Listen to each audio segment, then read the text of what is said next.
Right? Okay. Is there somebody on the other end that can verify that you can hear me? Should I begin?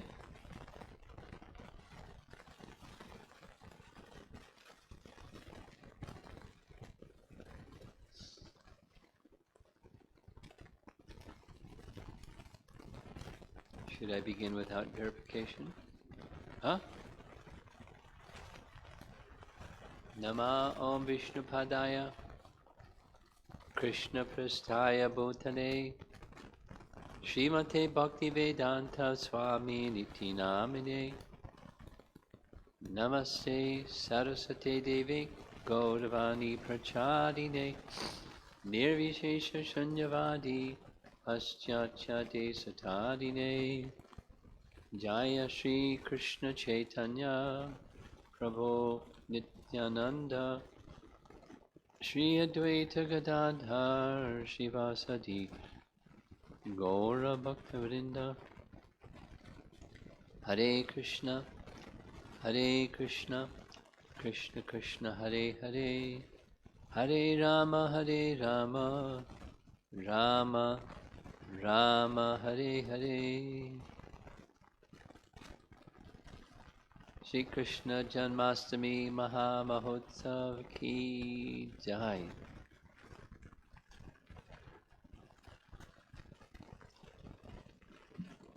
Krishna Janmastami is our most important and celebrated event in the course of our whole year of Vaishnava activity.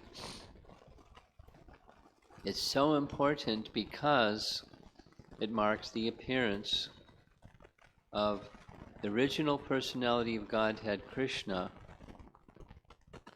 in this world. Now, why does he come? That's a good question. And we'll start with Bhagavad-Gita to help us understand. You all know these two verses from chapter 4, verses 7 and 8. And you can say them along with me if you know the verse. Yada yada hi dharmasya glanir bhavati bharata abhyutanam adharmasya tadatmanam srajamyaham. Srajamyaham means Krishna makes the arrangement himself. He appears himself. We can't say that about ourselves. We didn't choose, I'd like to take birth in this family and this country and at this time, and we make the arrangements ourselves. Our birth is not like Krishna's, and Krishna's birth is not like ours. Srajamyaham, by his own arrangements. And the arrangements are for some purpose.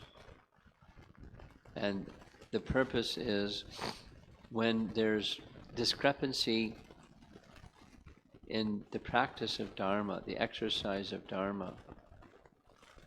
Dharma doesn't just mean formularies of religion. It means Dharma is that which sustains.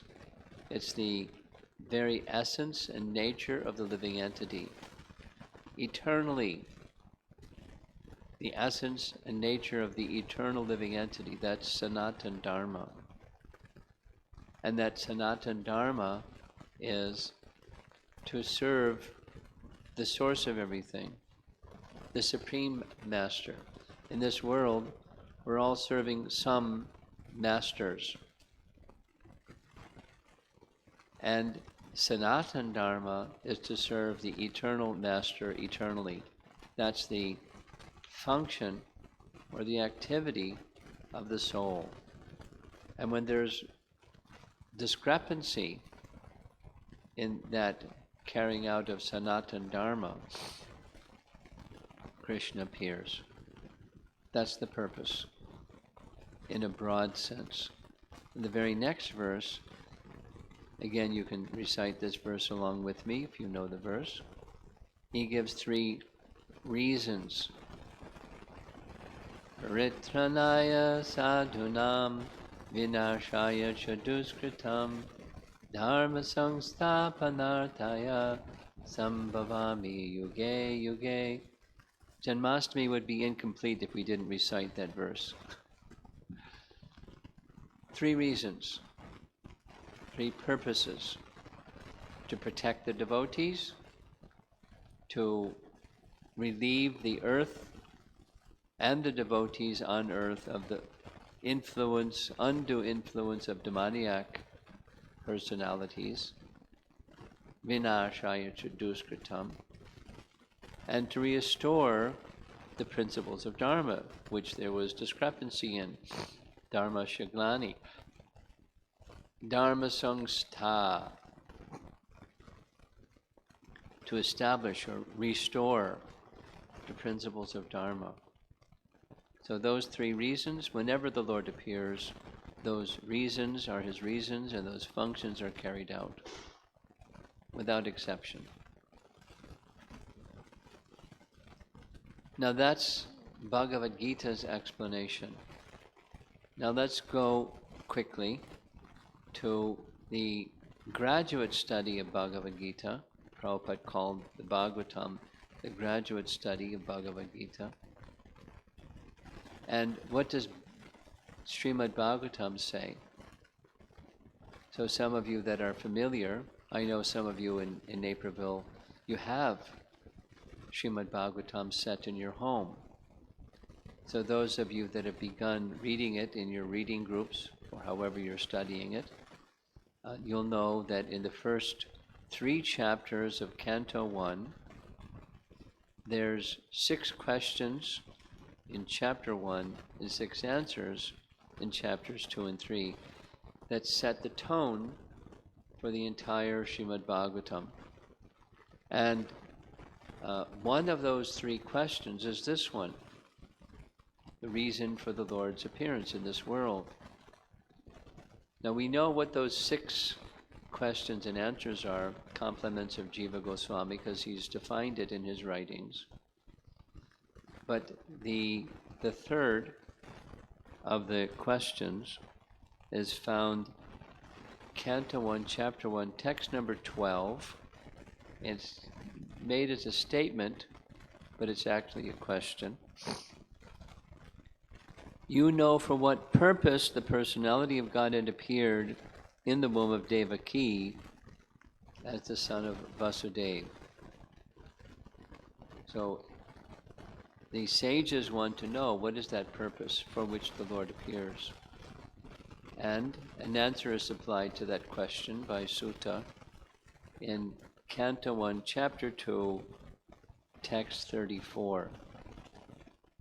The answer he gives is, assuming the roles of incarnations, he performs pastimes to reclaim those in the mode of pure goodness.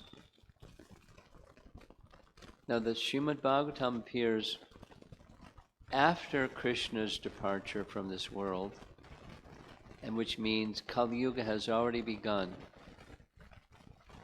Now, do you know anybody that's in the mode of pure goodness anywhere on this planet Earth? Very rare in this age of Kali.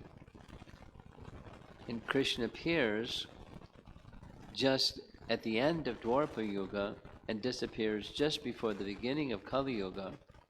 And therefore Srimad Bhagavatam appears just after Krishna's departure to hold that same purpose, the shelter and deliverance of those in the quality of pure goodness.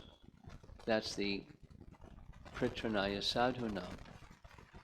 What about you and me? Because we're observing Krishna Janmashtami, and I don't know if any one of us attending this discussion can say, yes, I'm in pure goodness. not a tinge of any other mode from the time of my birth until the time of my death. And Krishna came to reclaim me. So what about us? That's the Dharma Sangstha, to provide the means for us to also come to the right standard of pure goodness. There's another place in the Srimad Bhagavatam that one of our great acharyas, Jiva Goswami, explains in the nature of Krishna's appearance in this world.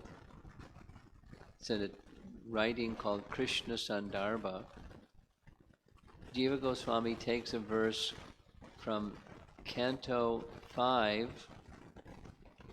Chapter 19, text number 5.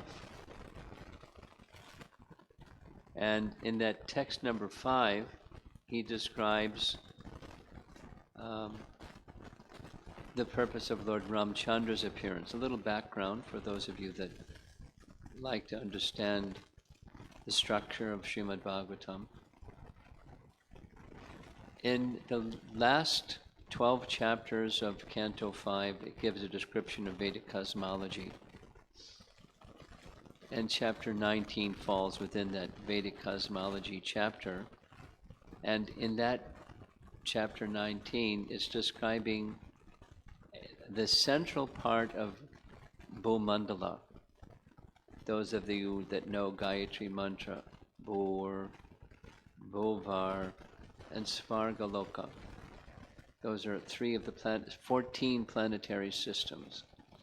This one that we're in is Bhu Loka, or Bhu Mandala, the earthly realm. It's one of the planetary regions in the structure of the universe. And according to the 5th canto, Srimad Bhagavatam, Bhu Mandala is topographically primarily flat. You know, like people say the flat earth theory. But it's not, anyway, it's Bhu Mandala is comprised in the central region of 7 islands and 7 oceans surrounding those 7 islands. And the very central island is called Jambudweep. So 19 is describing Jambudweep. And Jambudweep has 9 different tracts of land called Varshas. And one of those 9 tracts of land is ours, Bharat Varsha. And there's 8 other Varshas. One of those is Hari Varsha, and that's where this chapter 19 begins. It's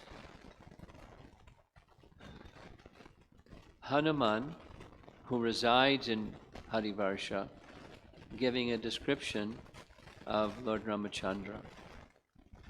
And text 5 begins, Marcha Avatara tu iha, Matyavataras tu iha, which means he who incarnates in the world of mortals. So to describe Krishna's appearance, Jiva Goswami makes reference to this verse, Martyavatara tu iva. So I'm going to read the translation. It's about Ramacandra, and it speaks of 2 things.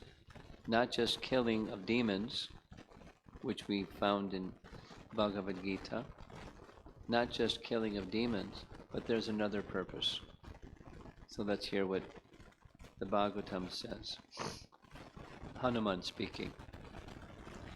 It was ordained that Ravana, the chief of the Rakshasas, could not be killed by anyone but a man.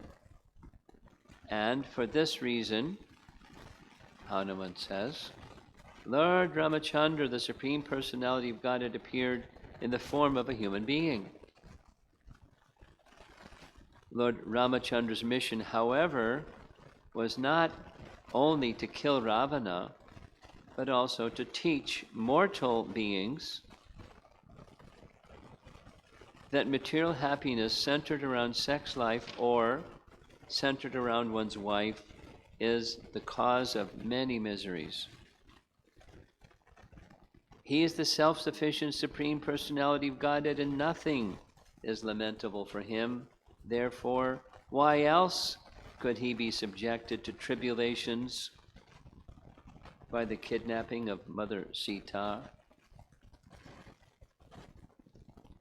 So again, it's as in Bhagavad-Gita, here's Srimad Bhagavatam indicating another reason besides delivering those in pure goodness, it's killing demons. There's a very nice section in Canto 10, Chapter 6, which is Krishna's killing of Putana. And the killing of, because Putana was the first demon that Krishna killed. So there's a lot of understanding in that section about demons and why Krishna kills demons. Putana was a Rakshasi, and the word used in the Bhagavatam verse is Kechuri, which means a witch. That's one of the ways of translating Kechuri. And Prabhupada described in North India, even today, there's some persons who have that mystic ability to ride on broomsticks or branches of trees.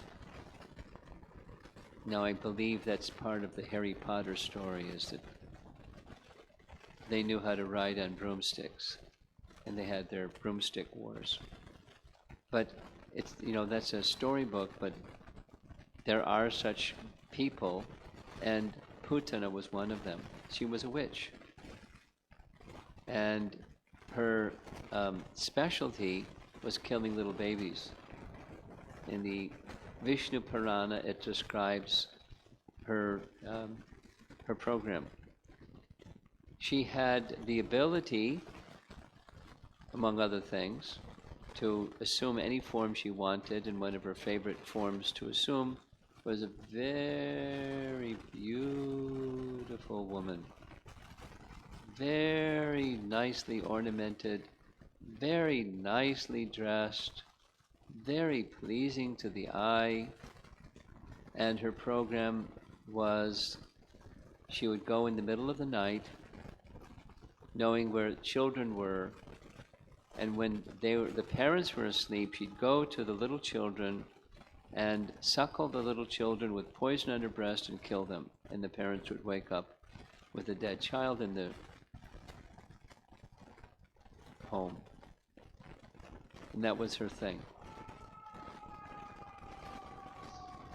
And then the Bhagavatam describes, that was Vishnu Purana, the Bhagavatam describes that she traveled all over, cities, towns, and even small villages, doing her nefarious activities. Now, it doesn't say specifically she was killing babies, but that was her nefarious activity. And according to the Srimad Bhagavatam, by the arrangement of Krishna's own internal potency, she was directed to come to the home of Nanda Maharaj 6 days after Krishna was born. He had a plan for her. She somehow, at the end of the chapter, it describes he was meditating on delivering her, and there's a reason behind it. But he was meditating on delivering her.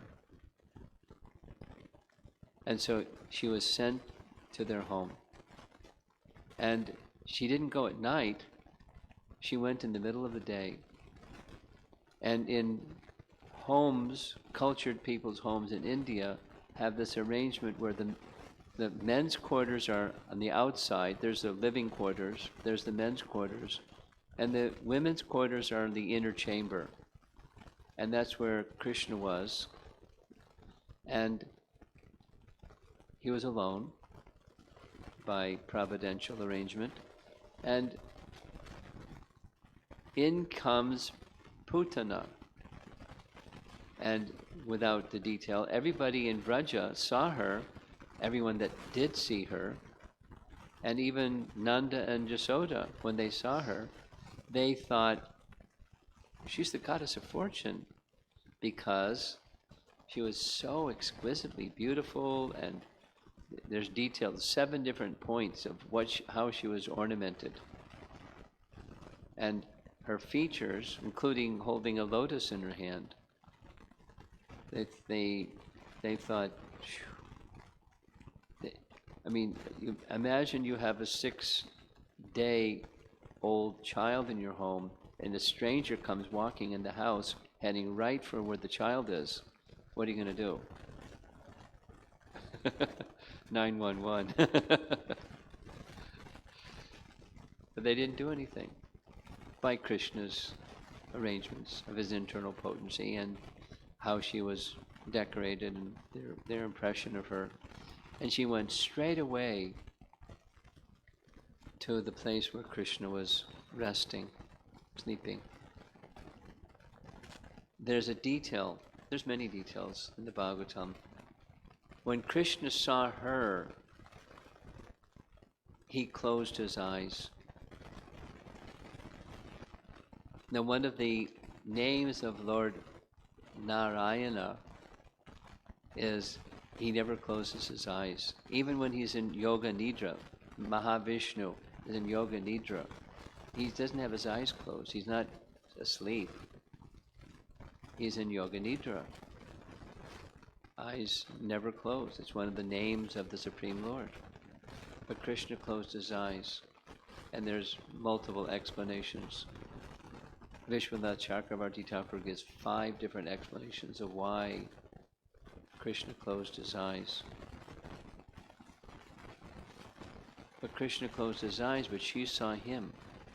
And when she saw him, as she had done in her previous life as the younger sister of Bali Maharaj, she saw this beautiful child, and she felt those same motherly instincts towards this beautiful child.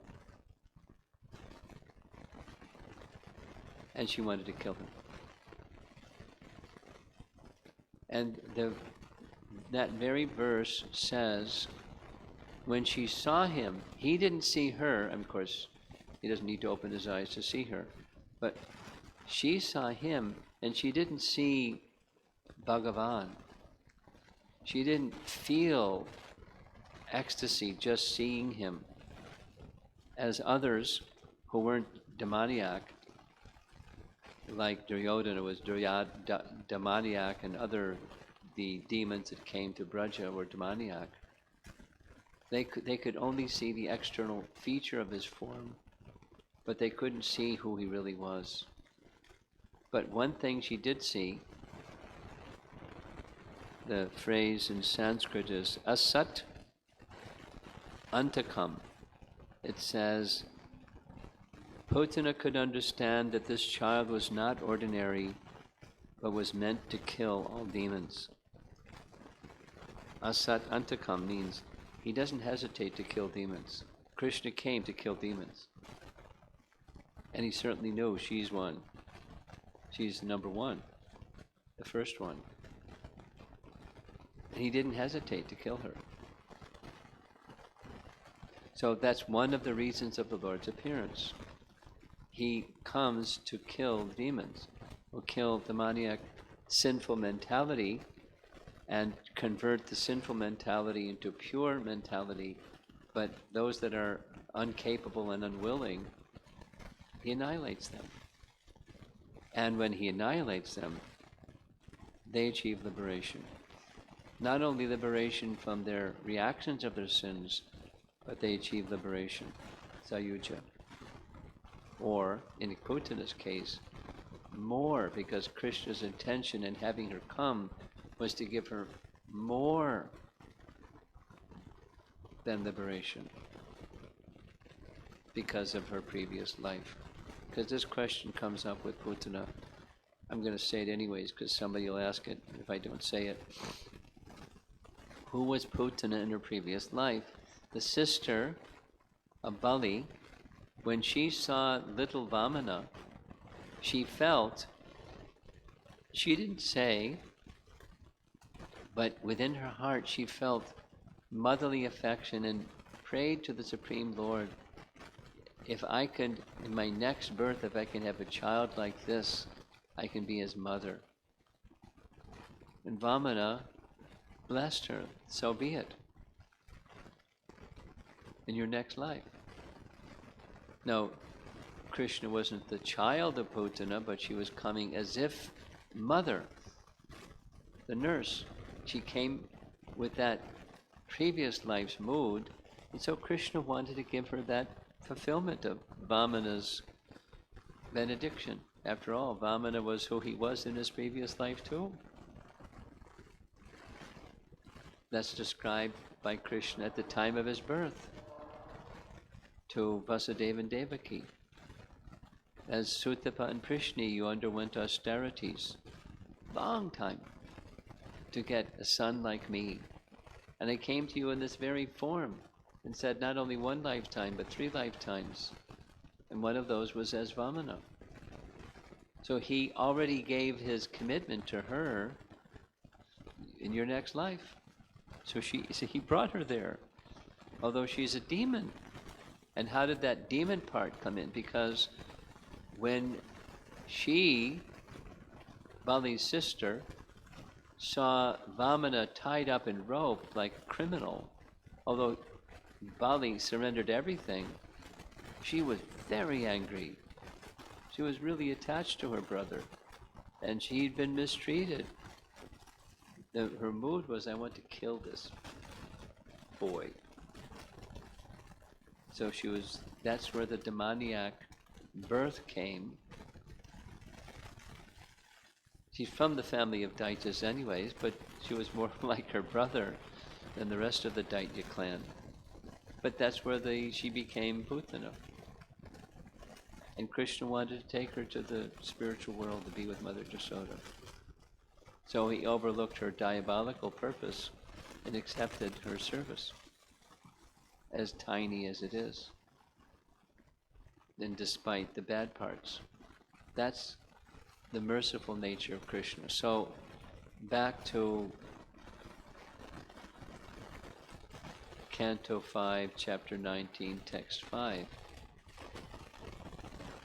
Jiva Goswami explains, not only does the Supreme Lord come to kill demons, not only does he come to teach the way of proper conduct for human society, as Ramacandra was doing in relation to his pastimes.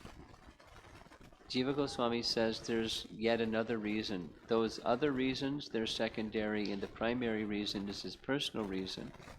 And his personal reason is to show sweet pastimes.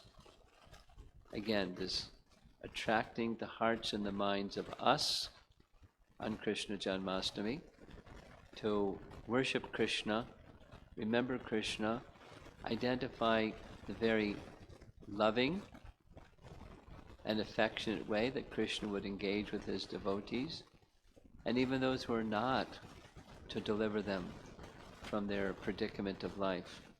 The merciful and very sweet nature of Krishna to attract our hearts and our minds. And I think I have time. I want to give one of my favorite examples of Krishna's sweetness. Of course, the whole of Krishna's pastimes in Vrindavan are filled with sweetness. And it's expressed again and again and again by our commentators. But here is one that we spent in chapter 12, which comes after chapter 11. Chapter 11 is the childhood pastimes, the move from Gokul to Braja and what the children did, and then eventually they were given charge of the calves, and Vyomasura and Bakasura, and that very nice verse that says the residents of Vrindavan, they don't even perceive material tribulation. So chapter 12 is the beginning of the Aghasura story. But in the beginning, it's just the children playing. Krishna and his sakhas. we hear that Arjuna, for example, was one of Krishna's friends. Bhaktosi me sakha cheti. And there's different categories of those who are in a friendly, maitri disposition towards Krishna.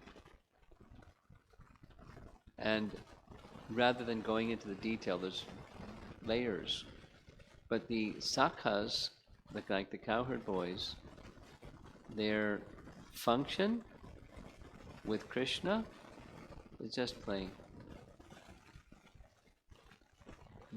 All day long they're playing and playing and playing, and the description of their playing activities is provided in 5 verses, 7, 8, 9, 10, and 11 from chapter 12. And they were really having a blast. I mean, they were behaving like little children, and Krishna was enjoying the intimacy and affection that they had towards him.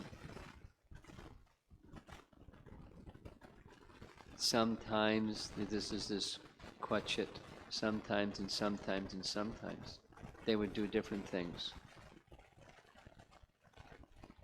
Sometimes they'd go to ponds and stand in a posture ready to jump in the lake like the frogs.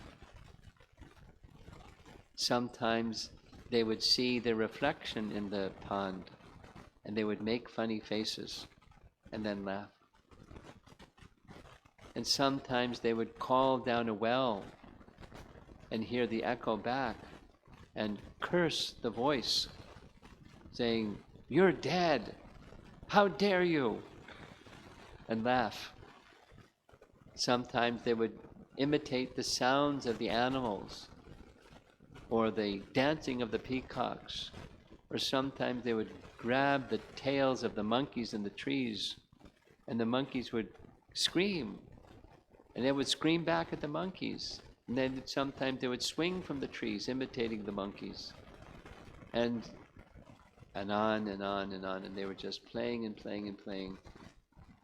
And the concluding verse of that section is emphasizing the sweetness of the pastimes of Krishna in Braja, the additional purpose for which Krishna appears, besides the 3 that are mentioned in chapter 4 Bhagavad-Gita. Protection of the devotees, annihilation of the miscreants, re-establishing principles of Dharma, and expanding sweetness amongst the residents of Vrindavan. And outside Vrindavan, but especially in Vrindavan, especially. So I'm going to say the verse. Maybe some of you have been around for a while, you know the verse just because it's an often quoted verse, especially the last line, Krita Punya Punja. Prabhupada will refer to it when you hear his recorded lectures. Now you know where it comes from. Canto 10, chapter 12, text number 11. Very nice verse. Itam satam brahma sukhanubrutya dasyam gatanam paradaivatena masya maya shritanam naradarakena sakam vijharo krita punya punja. So the verse has 4 parts, 4 lines. And the first is speaking about the Gyanis, Satam. In this case, Satam means the Gyanis, because their goal, their attainment is Brahmasukha. So Krishna is the object of the Gyanis who wish to achieve and may experience Brahmasukha. So that's one category. They perceive Krishna as Brahman and they experience Brahmasukha. The next line, Dasyam Gatanam Paradaivatena.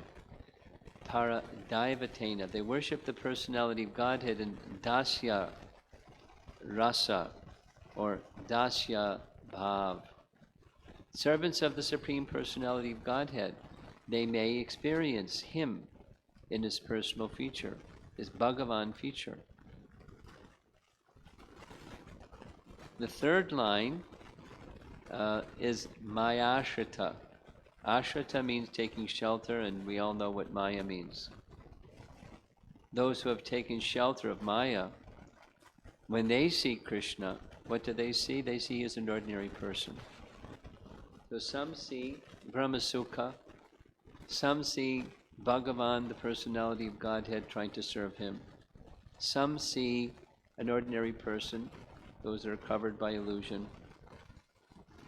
But the cowherd boys, they just play with Him all day long. He who is the object of realization of the Gyanis to realize Brahmasukha, those who engage in devotional service of Bhagavan, those individuals don't have the same eligibility as the cowherd boys to play with Him. Like, if you worship deities in your home or in the temple, you don't play with Him. But the cowherd boys play with Him all day long, non-stop. And they're really having a blast. But it's not material happiness. It's an exchange of love fully on the transcendental platform.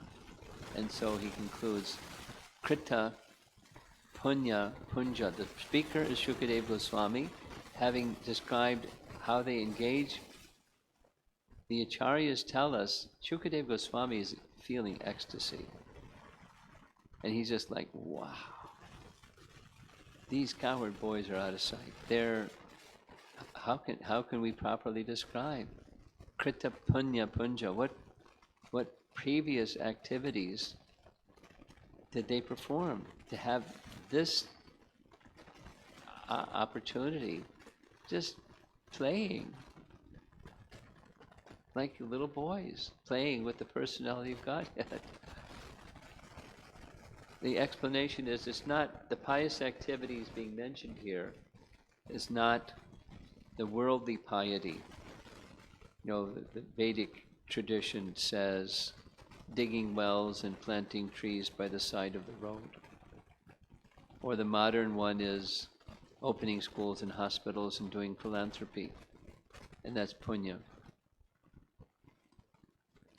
Donating blood to the Red Cross or something. That the punya that's being referred to here is devotional service.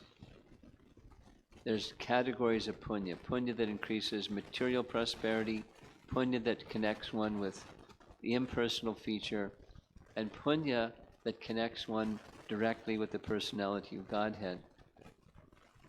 That kind. How many lifetimes of devotional service and its greatest auspiciousness must they have performed? But it's not just by doing something that one gets some facility like that. One gets mercy.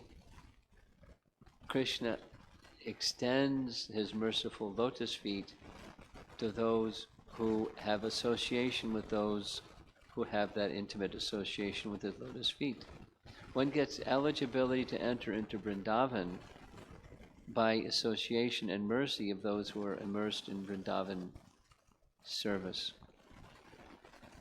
And that's what Srimad Bhagavatam is providing us, and that's the meditation that I'm sharing with you on the fourth purpose of Krishna's appearing in this world, and one of the reasons why we celebrate it, especially through the Srimad Bhagavatam, appreciating the all-merciful nature. Krishna appears to stimulate remembrance of our eternal relation with Him in the spiritual world. Cleanse the dirty things and stimulate the transcendental mood of love. So we're honoring Krishna Janmashtami in that way. And I think I'll end and see if there's some discussion. Now, I don't know how it's going to work. Huh? There's already questions? Oh, okay. If anyone has questions, you can send them in, I guess, to the chat box or however it works. Okay? Thank you.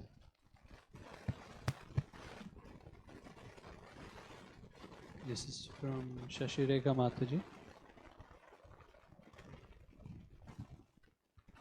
Why Krishna closed his eyes after seeing Putana, and is there any reason for Narayana not closing his eyes? He is always seeing. Narayana is always seeing. Of course, he doesn't need his eyes to see. We know through any one of the limbs, Angani yasya sakalendriya vritti manti, any one of the limbs can do anything. But in Leela purposes, he's not, Narayana doesn't close his eyes because he's in yoga nidra. He's not asleep like what happens when we go to sleep. So he keeps his eyes open. Something like the yogi with half open, half closed eyes. It's just what he does. And there's some of the reasons why Krishna closed his eyes is there's different reasons. Different acharyas give different reasons. One of the reasons is he knew that Putana would be killed, and he didn't want to see the pain that she would undergo being killed because she screamed, "Leave me!" He didn't want to see. Now, he's omniscient, so he doesn't need to see the way that we see, but that's the explanation one acharya gives. Another explanation is that there's a leela to deliver her to Goloka Vrindavan. And if he opened his eyes because she came in such a nasty way, it would have burned her to ashes. And if he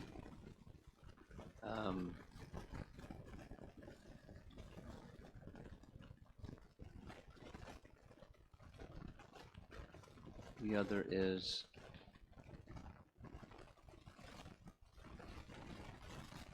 yeah. So he closed his eyes. Now some question comes, a natural question comes, well, wait a minute, he's all merciful, why didn't he deliver her? If he opened his eyes, then she would become purified.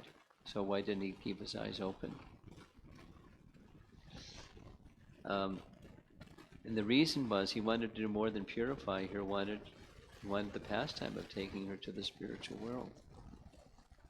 Anyway, that's an explanation that's given by one of our acharyas. So if you want, you can go to commentary in this section of the Bhagavatam, and you'll find Vishwanath Chakravarti Thakur giving different reasons. Krishna closed his eyes. Next. Is that it? Okay.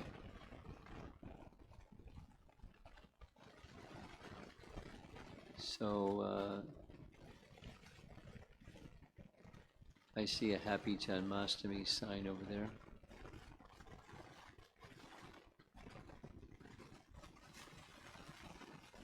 I guess we're done.